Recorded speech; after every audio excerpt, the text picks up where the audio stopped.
Taho. Yung tunog ng busina, taho.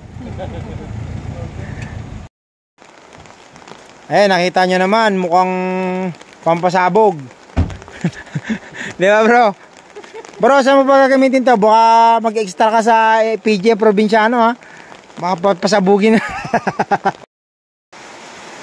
Uy, may customer pa rin tayo kahit kahit umuulan. Umuulan na gabi. Oh. Ayan, pinapasold na ni Bossing. Iyon. Sold na yung Ayan. Yan si Bossing galing. Pasama galing boss? Novaliches. Novaliches. Yan. Ayan, kapatid yan. Si brother. Ito yung nagustuhan niya. Di ba ang pangit na itsura bro? Ano yung videoan mo before and after para meron tayong Meron tayong Baka may gusto ko muna yung shoutout. Shoutout ko muna. Sa Family Viñas. Ayun. Sa Bicol. Ayun. Sa Bicol. Ito dadalhin yung Bicol din. Saan sa Bicol? Manito Albay.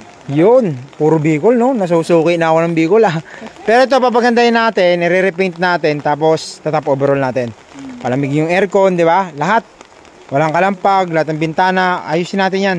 Tested na kasi yung Corolla tested na yung Corolla. Tsaka matipid yan. Tsaka sa parts wala kang magiging problema. Ayan, nagkasundo na kami ni Bossing dito, ni bro. Ayan, bali binayaran na nila to sa akin ngayon ng buo. Ngayon iiwan nila to dito kasi papagandahin natin. So gagawin natin project car. I-repaint natin dito. Tapos itatap overall lahat ayusin natin. So kaya yan bro, binidyoan mo na ba bro? Para ma-before and after natin yan. Ayan. Para naman makita mo yung yung laki, no? Kalalabasan. Big body yan Yan. Pero maganda yan, marami kang makakarga yan kung uwi ka ng Bicol, di ba? Marami kang makakarga yan. Ayan, videoan mo na. Para may before and after ka na. Ayan, videoan mo yan. Pati yung mga set cover niyan, papalitan natin. Medyo na yan. Marami nang pinagdaanan yan. Marami nang pinagdaanan. Ayan Ayan mga bossing kita nyo naman. Okay na tayo dyan bro. Okay na bro. Peace tayo. Thank you. Salamat sa tiwala bro. Ako na bahala dyan bro. Kapagandahin natin yung unit mo na yan. 100%.